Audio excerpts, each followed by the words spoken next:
पहली बड़ी खबर आपको बता दें, पोलैंड से प्रधानमंत्री मोदी ने दुनिया को बड़ा संदेश दिया है। मोदी ने पोलैंड से शांति का संदेश दिया है। वॉर्सो में बोले प्रधानमंत्री, ये युद्ध का युग नहीं है। भारत बातचीत पर जोर दे रहा है। कूटनीति से समाधान पर भारत का जोर है। भारत युद्ध की नहीं, शांति की बात करता है।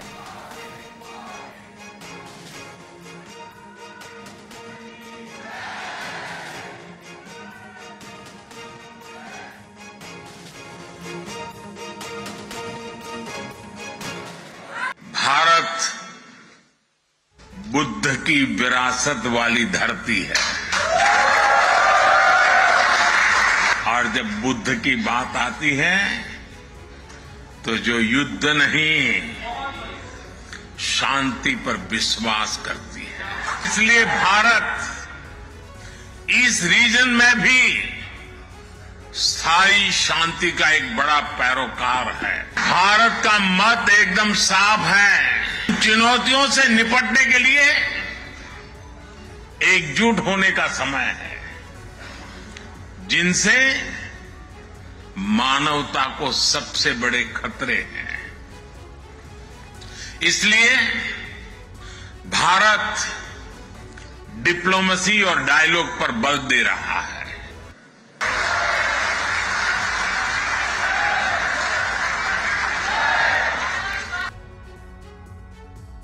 तो पोलैंड से आपने संबोधन सुना प्रधानमंत्री मोदी का, गर्मजोशी से भरा हुआ था। और आइए 10 बड़ी बातें आपको बताते हैं प्रधानमंत्री मोदी के संबोधन से जुड़ी हुई। जो बड़ी बातें उन्होंने कही, भारत बुद्ध की विरासत वाली धरती है, ये बड़ी बात कही। उन्होंने कहा कि भारत युद्ध की नहीं, शांति की बात करता है। तीसरी बड़ी बात, वर्तमान युग में युद्ध का नहीं, समाधान पर भारत का जोर है।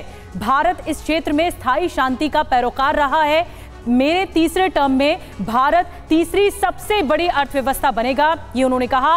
और भारत 2047 तक विकसित राष्ट्र बनेगा। 10 सालों में गरीबों के लिए 40 मिलियन पक्के घर बनाए गए हैं हमारी सरकार की ओर से, ये उन्होंने कहा। भारत ने 1 दशक में 3 नए पोलैंड बसाए हैं। पोलैंड के साथ सोशल सिक्योरिटी एग्रीमेंट हुआ है, जो बहुत जरूरी था और इसके लिए हम प्रतिबद्ध हैं।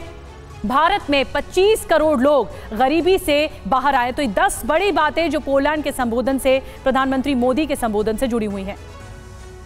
हालांकि इससे पहले की तस्वीर अब आपके सामने, क्योंकि प्रधानमंत्री मोदी के पोलैंड पहुंचने पर एयरपोर्ट पर ही रेड कार्पेट स्वागत हुआ। पीएम मोदी जिस होटल में ठहरे हैं, वहां भारतीय समुदाय के लोगों ने उनका ग्रैंड वेलकम किया है और इस दौरान डांडिया नृत्य का भी आयोजन किया गया। आपको बता दें, पीएम मोदी ने कलाकारों के साथ तस्वीरें भी खिंचवाई। प्रधानमंत्री नरेंद्र मोदी ने पोलैंड के वॉर्सो में कोल्हापुर स्मारक पर पुष्पांजलि अर्पित की और पीएम मोदी ने मॉन्टे कैसिनो स्मारक का भी दौरा किया। और पोलैंड में भारतीयों को संबोधित करते हुए प्रधानमंत्री मोदी ने कहा कि मेरे तीसरे टर्म में भारत तीसरे नंबर की इकोनॉमी बनकर रहेगा।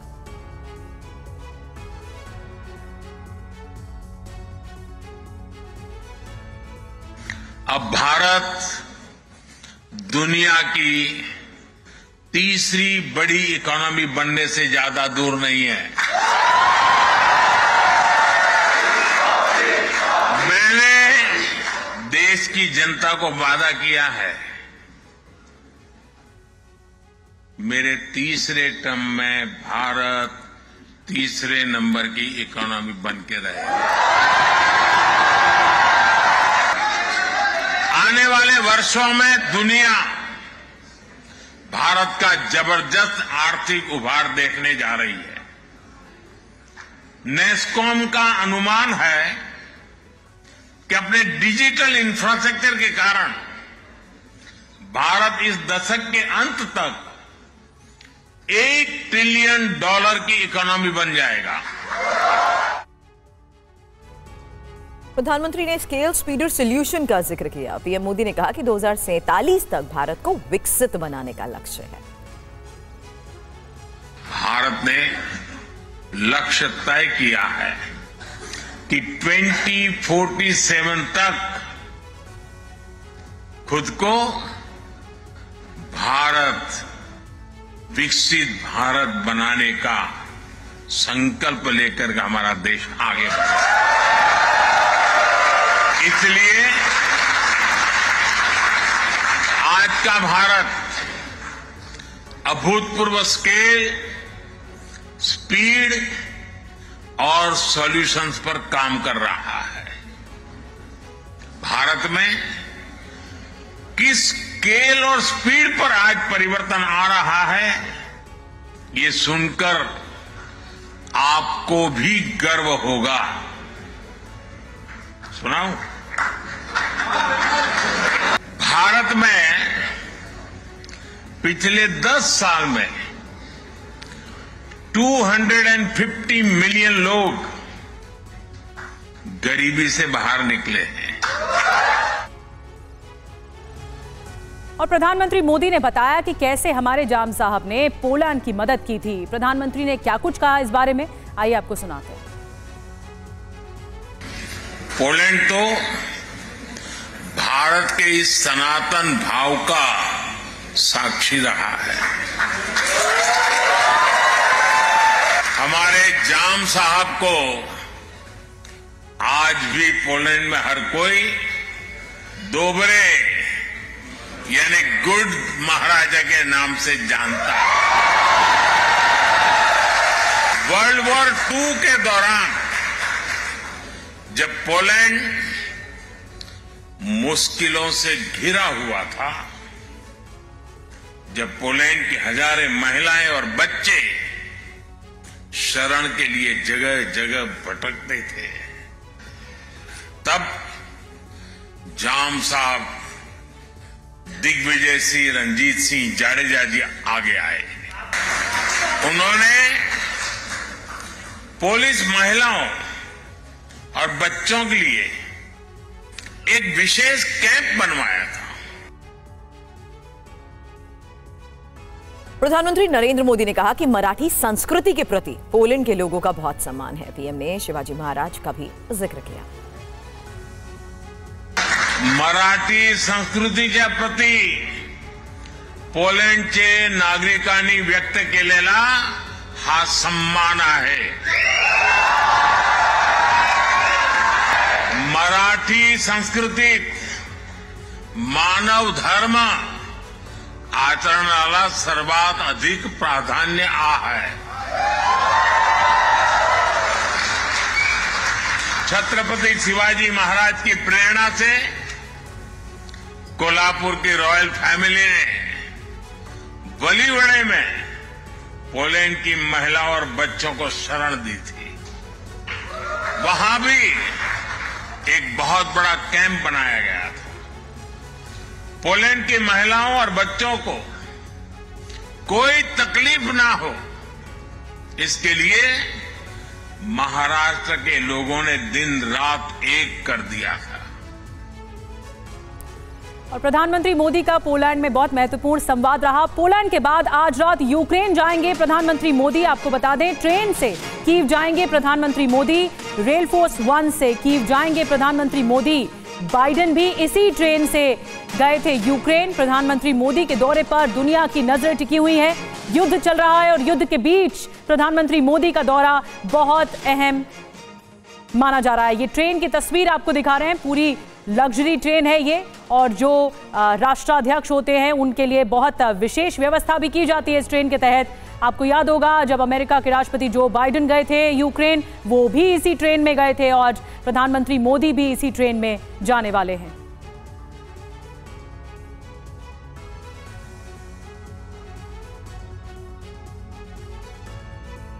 रेल फोर्स 1 की तस्वीर आपने देखी है, अब इसकी खासियत भी जान लीजिए, क्योंकि कीव इसी से जाएंगे प्रधानमंत्री नरेंद्र मोदी। रेल फोर्स 1 में हर लग्जरी सुविधा तो मौजूद है, वीवीआईपी गेस्ट को ले जाने के लिए इसका इस्तेमाल होता है और विदेशी मेहमान के लिए जिस तरीके से इसमें लग्जरी रूम है उसकी तस्वीरें भी सामने आई हैं। गेस्ट के लिए अलग से एक डाइनिंग रूम, ट्रेन पूरी तरीके से बुलेट प्रूफ है और इंटरनेट कनेक्टिविटी से भी लैस है। रेल फोर्स 1 को 2014 में बनाया गया। क्रिमिया तक टूरिस्ट ले जाती है ये ट्रेन। अब विदेशी मेहमानों की यात्रा के लिए भी इसका इस्तेमाल होता है। आपको बता दें, अब तक 200 विदेशी मेहमान इसमें यात्रा कर चुके हैं और अब प्रधानमंत्री नरेंद्र मोदी विशेष मेहमान बनेंगे।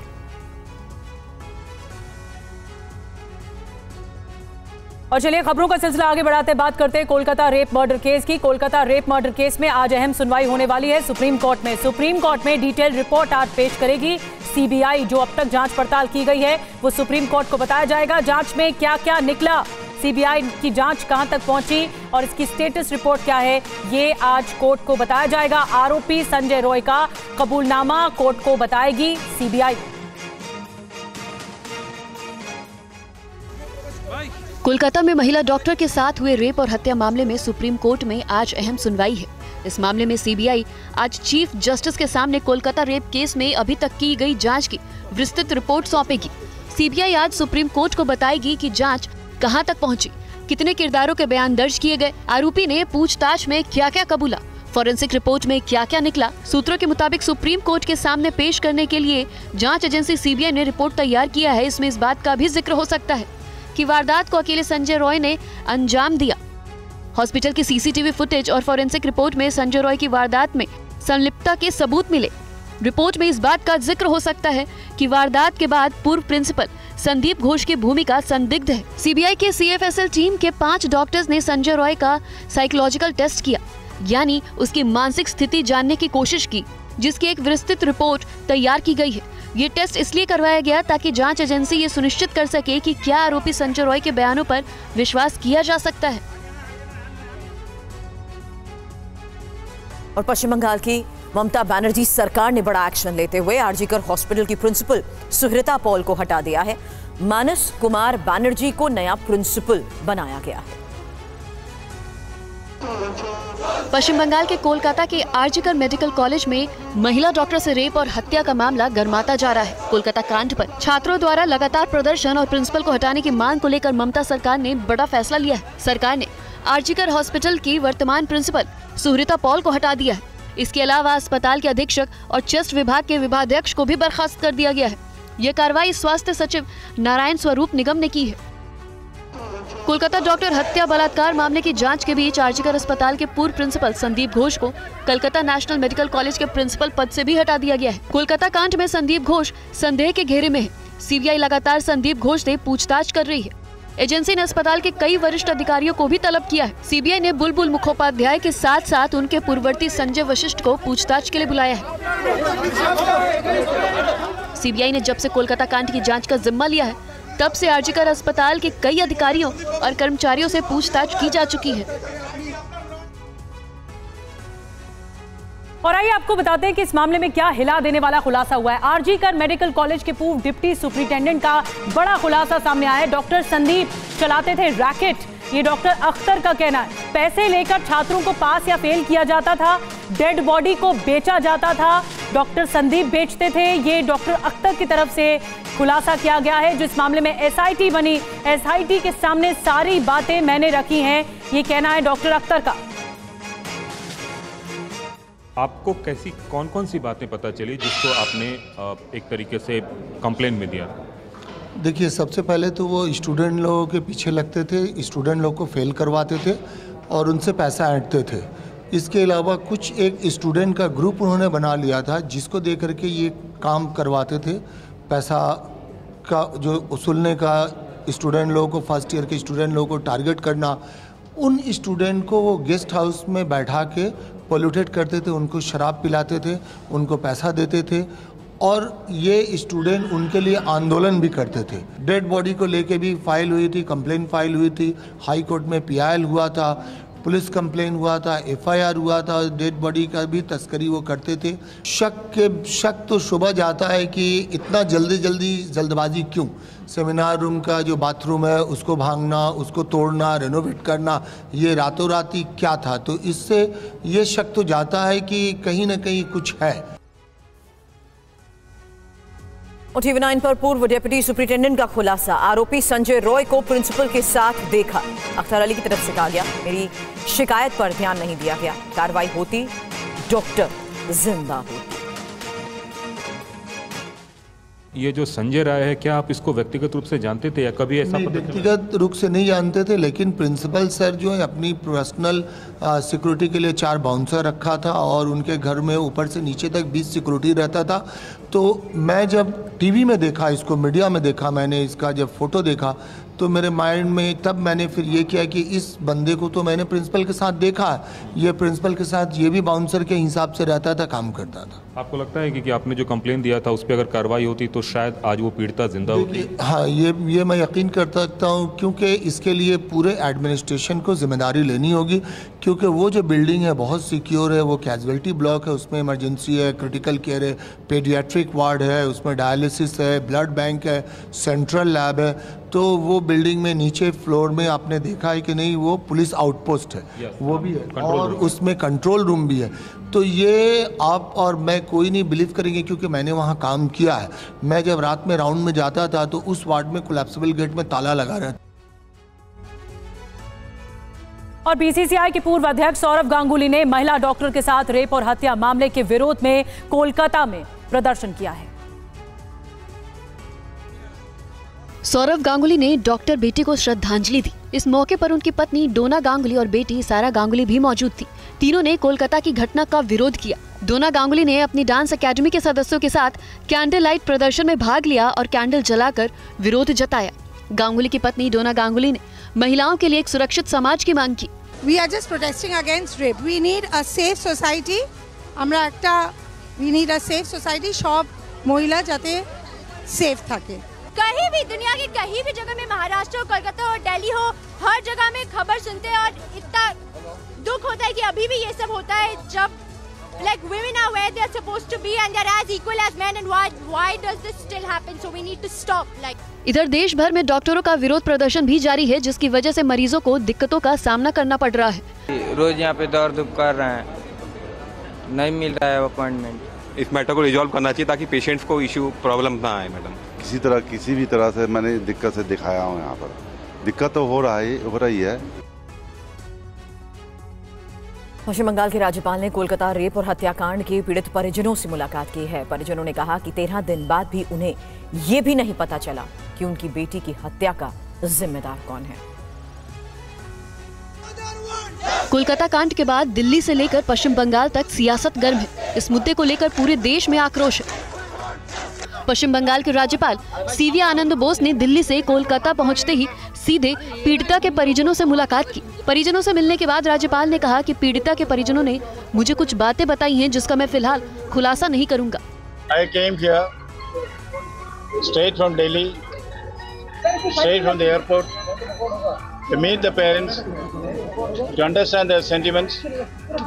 They have told me certain things. I would keep it confidential now, based on what they told me, based on the information which I have from other sources. I will today, as a first step, write a letter and send a sealed cover to the Chief Minister. इससे पहले पश्चिम बंगाल के राज्यपाल CV Bose ने दिल्ली में राष्ट्रपति से मुलाकात की। बोस ने कोलकाता कांड पर गृह मंत्री अमित शाह और जेपी नड्डा से भी बात की थी। और राहुल गांधी कांग्रेस अध्यक्ष मल्लिकार्जुन खड़गे के साथ कल जम्मू कश्मीर के 2 दिवसीय दौरे पर श्रीनगर पहुंच गए, जहां राहुल ने व्यस्त कार्यक्रम के बीच लाल चौक पर आइसक्रीम का मजा लिया। नेता प्रतिपक्ष राहुल गांधी की ये तस्वीरें श्रीनगर की हैं, जहां वो एक आइसक्रीम पार्लर पहुंचे। दरअसल चुनाव की तारीखों के ऐलान के साथ ही जम्मू कश्मीर में सियासी पारा बढ़ता जा रहा है। इस बीच राहुल गांधी ने यहां आइसक्रीम खाने के साथ ही एक मशहूर रेस्टोरेंट में खाना भी खाया। उनके साथ पार्टी अध्यक्ष मल्लिकार्जुन खड़गे भी मौजूद रहे। 18 सितंबर से 3 चरणों में होने वाले विधानसभा चुनाव के सिलसिले में ये दौरा होने जा रहा है। राहुल और खड़गे आज कश्मीर घाटी के 10 जिलों के पार्टी नेताओं और कार्यकर्ताओं के साथ बैठक करेंगे। तय कार्यक्रम के मुताबिक सुबह 10 बजे मुमताज रेडिसन कलेक्शन होटल में कार्यकर्ताओं के साथ वो बैठक करेंगे। 11:30 बजे श्रीनगर स्थित जेवर में रेडिसन कलेक्शन होटल में प्रेस से बात करेंगे। 2:15 बजे सेलिब्रेशन बैंक्वेट रिजॉर्ट जम्मू में कार्यकर्ताओं की बैठक होगी। राहुल यहां चुनाव की तैयारियों का जायजा लेने पहुंचे हैं। यहां राहुल का जोरदार स्वागत किया गया। राहुल के स्वागत में कांग्रेस नेता और समर्थक हवाई अड्डे के बाहर लाइन में खड़े नजर आए। समर्थकों ने राहुल की गाड़ी को हवाई अड्डे की सड़क पर ही रोक दिया था, जिसकी वजह से सुरक्षा कर्मियों को कुछ वक्त के लिए परेशानी का सामना भी करना पड़ा। और राहुल गांधी के श्रीनगर दौरे पर बीजेपी ने सवाल उठाए हैं। बीजेपी प्रभारी तरुण चुग ने कहा कि राहुल पहले बताएं कि आखिर अनुच्छेद 370 और 35A पर उनका स्टैंड क्या है। TV9 संवाददाता आमोद राय ने उनसे बात की। चुनाव के बहाने से राहुल गांधी जी के एजेंडे में जम्मू कश्मीर आया तो सही। 2004 से 14 ये कठपुतली सरकार चलाते थे। हालात क्या थे कि आतंकवादियों के लिए रेड कारपेट बिछाया जाता था। वो यासीन मलिक जो आज जेल में है, जो ये खुलेआम कहता है कि उसने भारत की वीर सेना के ऑफिसर्स की हत्या की, उसके साथ प्रधानमंत्री का फोटोशूट होता था। चार्टर्ड प्लेन भेजे जाते थे, अटैची भेजे जाते थे। कांग्रेस का स्टैंड क्या है आतंकवाद पर स्पष्ट करना पड़ेगा। 370-35 पर स्टैंड क्या है स्पष्ट करना पड़ेगा। डॉक्टर भीमराव अंबेडकर जी का संविधान 5 अगस्त 2019 को प्रधानमंत्री मोदी जी ने जम्मू कश्मीर में लागू किया है। आज महिलाओं को अधिकार है, एससी भाइयों को अधिकार मिले हैं, एसटी भाइयों को अधिकार मिले हैं। राहुल गांधी जी स्पष्ट करिए कि आपका स्टैंड क्या है। और लखनऊ में संघ यूपी सरकार और संगठन की महत्वपूर्ण बैठक और इस मीटिंग में लोकसभा चुनाव में हुए नुकसान की हुई समीक्षा की गई। लोकसभा चुनाव के बाद बीजेपी में हार पर मंथन जारी है। देर शाम लखनऊ में मुख्यमंत्री आवास 5 कालिदास मार्ग पर बुधवार को संघ, सरकार और संगठन की बैठक हुई। बीजेपी, सरकार और संघ की इस मैराथन बैठक में लोकसभा चुनाव में बीजेपी को हुए बड़े नुकसान की समीक्षा की गई। योगी आदित्यनाथ के घर पर हुई बैठक में संघ की तरफ से अरुण कुमार शामिल हुए। सरकार की ओर से सीएम योगी आदित्यनाथ के अलावा दोनों डिप्टी सीएम केशव प्रसाद मौर्य और ब्रजेश पाठक मौजूद रहे। बीजेपी संगठन की तरफ से पार्टी के प्रदेश अध्यक्ष भूपेंद्र चौधरी और संगठन मंत्री धर्मपाल सिंह को बुलाया गया था। बैठक में लोकसभा चुनाव के नतीजों पर चर्चा हुई। मीटिंग में संघ की ओर से शामिल अरुण कुमार ने कहा, यूपी में तालमेल की कमी हर स्तर पर है, इसे आप लोग बैठकर सुधार लें। आपस में बातचीत करने से समाधान निकलता है। लोकसभा चुनाव में जो कमियां रही उस पर काम करना होगा। सीएम योगी के घर बैठक से पहले अरुण कुमार ने यूपी में काम कर रहे संघ के पदाधिकारियों के साथ मीटिंग की थी। उन्होंने कई प्रांत प्रचारकों से मुलाकात भी की थी। अरुण कुमार ने अवध, कानपुर, काशी और गोरक्ष प्रांत के प्रचारकों के साथ मीटिंग की। और हरियाणा में जीत की हैट्रिक लगाने के लिए बीजेपी दलित वोटरों को फिर से अपने पाले में ले जाने में जुटी है। बीजेपी 26 अगस्त को दलित सम्मान स्वाभिमान समारोह आयोजित करने वाली है। हरियाणा विधानसभा चुनाव के लिए बीजेपी ने नया प्लान बनाया है। बीजेपी अब दलित वोटरों को साधने में जुट गई है। बीजेपी की नजर 21% दलित वोटर पर है। दलित वोट बैंक खिसकने के चलते ही बीजेपी को लोकसभा चुनाव में 5 सीटों का नुकसान हुआ था। इसलिए विधानसभा में दलित वोटरों को एकजुट करने के लिए पार्टी दलित समारोह करने जा रही है। 26 अगस्त को बीजेपी कुरुक्षेत्र के पिपली में राज्य स्तरीय दलित सम्मान स्वाभिमान समारोह आयोजित करने जा रही है। दलित महिलाएं केंद्रीय मंत्री मनोहर लाल खट्टर को संकल्प का लोटा सौंपेंगी। इस समारोह में कई दलित मंत्री भी शामिल होंगे। कार्यक्रम का आयोजन वो गुरु रविदास सभा के द्वारा वो आयोजित किया जा रहा है। उसमें हमारे केंद्रीय मंत्री रहेंगे और उसमें यहाँ के लोग भी रहेंगे। हरियाणा में 21% दलित वोटर हैं जो हार और जीत में बड़ी भूमिका निभाते आए हैं। विधानसभा की 17 सीटें रिजर्व हैं और प्रदेश के 35 सीट पर दलित वोटरों का प्रभाव है। इसलिए पार्टी हरियाणा में जीत का हैट्रिक लगाने के लिए इन सीटों पर नजर गड़ाई हुई है। और हेमंत सोरेन से बगावत के बाद झारखंड के पूर्व मुख्यमंत्री चंपई सोरेन ने नई पार्टी बनाने का ऐलान किया है। उन्होंने कहा कि 1 सप्ताह में सब कुछ साफ हो जाएगा। झारखंड के पूर्व मुख्यमंत्री चंपई सोरेन ने दिल्ली से सरायकेला लौटने के बाद नई राजनीतिक पार्टी बनाने का ऐलान कर दिया। उन्होंने साफ कहा कि वो राजनीति से संन्यास नहीं लेने जा रहे। हमने जो अध्याय शुरू किया है उसका चैप्टर बदलता रहेगा। चंपई ने कहा कि नए संगठन को मजबूत करेंगे। यदि कोई दोस्त मिल जाए जो आदिवासी के हितों की बात करे तो उसके साथ हाथ मिला लेंगे। उन्होंने कहा कि 7 दिनों में पूरी तस्वीर साफ हो जाएगी। संन्यास नहीं लेंगे राजनीति से, संगठन को मजबूत करेंगे, नया संगठन। और रास्ता में कोई अच्छा दोस्त अगर मिला, दोस्ती करके आगे समाज का इस राष्ट्र का सेवा करूंगा। हमने बोल देगा नया अध्याय शुरू कर रहे हैं हम। इस्तीफा देंगे, नया उद्योग करेगा तो कहीं ना एक जगह न रहेंगे, 2 जगह रहेंगे क्या? चंपई सोरेन ने कहा कि अब मेरा नया राजनीतिक अध्याय शुरू होगा। सोरेन ने पहले ही बता दिया है कि मेरा दर्द क्या है। मेरी सोच झारखंड को आदर्श राज्य बनाने की है। महिला सुरक्षा को लेकर कड़े कानून बनाने की मांग तेज हो गई है। आम आदमी पार्टी ने कल राजघाट पर जोरदार प्रदर्शन किया।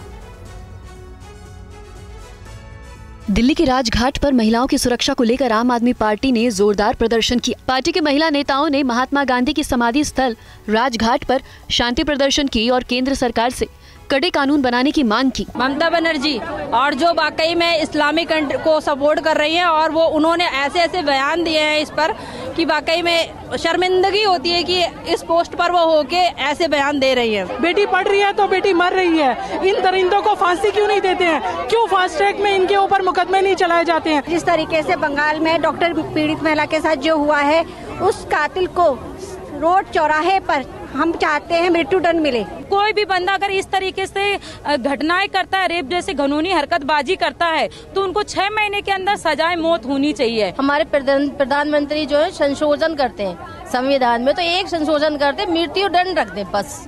अगर एक मृत्युदंड दे दिया तो कोई भी दूसरा बंदा ये काम करेगा ही नहीं। सिर्फ एक मृत्युदंड का कर दे, लागू कर दे। और खबर असम से है। असम में मुसलमानों के विवाह और तलाक के पंजीकरण के लिए सरकार विधानसभा में विधेयक पेश करेगी। और इस विधेयक में क्या कुछ है, क्या कुछ खास है, आइए देखते हैं इस रिपोर्ट में। असम की हिमंता बिस्वा शर्मा सरकार ने मुसलमानों के विवाह और तलाक के रजिस्ट्रेशन समेत 3 बिल को मंजूरी दे दी है। इस बिल को विधानसभा में पेश किया जाएगा। आज से असम विधानसभा का सत्र शुरू हो रहा है। सरकार इसी सत्र में इसे पास कराने की कोशिश करेगी। इस बिल को लेकर असम के मुख्यमंत्री हिमंता बिस्वा शर्मा ने कहा है कि पहले काजी मुस्लिम विवाह और तलाक के पंजीकरण करते थे, अब सरकारी अधिकारी ये काम करेंगे। उन्होंने कहा है कि इस कानून को बनाने का मकसद राज्य में बाल विवाह को समाप्त करना है। उन्होंने कहा कि असम मुस्लिम विवाह और तलाक रजिस्ट्रेशन अधिनियम 1935 को निरस्त कर दिया जाएगा और इसकी जगह अधिनियम 2024 लागू किया जाएगा। शर्मा ने यह भी दावा किया है कि पहले काजियों द्वारा नाबालिगों की शादियों का भी पंजीकरण किया जाता था, लेकिन प्रस्तावित विधेयक ऐसे किसी भी कदम पर रोक लगाएगा। अब नाबालिगों की शादी का रजिस्ट्रेशन बिल्कुल नहीं होगा। उन्होंने कहा है कि हम बाल विवाह की कुप्रथा को खत्म करना चाहते हैं। बिस्वा शर्मा ने कहा कि विवाह समारोह के दौरान मुसलमानों द्वारा अपनाई जाने वाली रस्मों पर कोई प्रतिबंध नहीं होगा, लेकिन काजियों द्वारा पंजीकरण पर रोक लगाई गई है। वक्फ विधेयक संबंधी संसदीय समिति की आज पहली बैठक होने जा रही है। ये बैठक सुबह 11 बजे होगी। लोकसभा सचिवालय के मुताबिक बीजेपी सांसद जगदम्बिका पाल की अध्यक्षता वाली समिति आज अल्पसंख्यक कार्य के साथ विधि एवं न्याय मंत्रालय के प्रतिनिधियों से मुलाकात करेगी, जिसमें अल्पसंख्यक कार्य मंत्रालय के प्रतिनिधि समिति को प्रस्तावित संशोधनों के बारे में जानकारी देंगे। आपको बता दें कि सरकार ने वक्फ बोर्ड को नियंत्रित करने वाले कानून में संशोधन से संबंधित विधेयक 8 अगस्त को लोकसभा में पेश किया था, जिसे विपक्ष की तीखी नोकझोंक और चर्चा के बाद संयुक्त समिति को भेजने का फैसला किया गया था। केंद्र सरकार का कहना है कि इस विधेयक को लाने का मकसद वक्फ संपत्तियों की पंजीकरण प्रक्रिया में सुधार लाना है। इस संशोधन का उद्देश्य वक्फ निकायों में मुस्लिम महिलाओं और गैर मुसलमानों के प्रतिनिधित्व को सुनिश्चित करना भी है। विधेयक में बोर्ड की शक्तियों से जुड़े मौजूदा कानून की धारा 40 को हटाने का प्रावधान है कि कोई संपत्ति वक्फ संपत्ति है या नहीं। बहरहाल जेपीसी में लोकसभा से 21 और राज्यसभा से 10 सदस्य शामिल हैं, जो संसद के अगले सत्र के पहले हफ्ते में विधेयक पर अपनी रिपोर्ट देंगे। और खबर मध्य प्रदेश से है। एमपी के छतरपुर की सिटी कोतवाली में पथराव की घटना सामने आई है। पत्थरबाजी के आरोप में कई लोगों को इस मामले में गिरफ्तार किया गया। भीड़ पत्थर फेंक रही है, निशाने पर पुलिस वाले हैं। पथराव की यह घटना छतरपुर के सिटी कोतवाली की है, जहां पुलिस वालों पर जैसे पत्थरों की बरसात ही कर दी गई। पुलिस को भागकर अपनी जान बचाने की नौबत आ गई। पुलिस के मुताबिक करीब 50-60 लोगों ने कोतवाली पर पथराव किया, जिसकी वजह से कई पुलिस वाले जख्मी हो गए हैं। पुलिस के मुताबिक 1-2 नहीं बल्कि करीब 10 मिनट तक पुलिस पर पथराव होता रहा। टीआई जो अरविंद कुजूर हैं, उनके सिर पर और हाथ में गंभीर चोट आई है। उनको हॉस्पिटलाइज किया है और उनकी स्थिति ठीक है। बवाल से पहले की ये तस्वीर देखिए। थाने पर अंजुमन इस्लामिया कमेटी और कुछ मौलवी शिकायत लेकर पहुंचे थे, जो कोतवाली परिसर के साथ उसकी बाउंड्री पर भी जमे थे। पुलिस के मुताबिक आवेदन देने के दौरान भीड़ उग्र हो गई और पथराव शुरू कर दिया, जिसके बाद कलेक्टर समेत पुलिस के सभी अधिकारी घटना के बाद थाने पहुंचे। कानून व्यवस्था पर नजर रखी जा रही है। फिलहाल हालात नियंत्रण में है। पुलिस ने इस मामले में कई लोगों के खिलाफ केस दर्ज किया है। कुछ लोगों को गिरफ्तार भी कर लिया गया है। और भारत के पहले वर्टिकल लिफ्ट नए ब्रिज पंपन ब्रिज पर पहली बार कल मालगाड़ी ट्रेन गुजरी है। ऐतिहासिक पल की तस्वीरें रोमांचित करने वाली हैं, आप भी देखिए।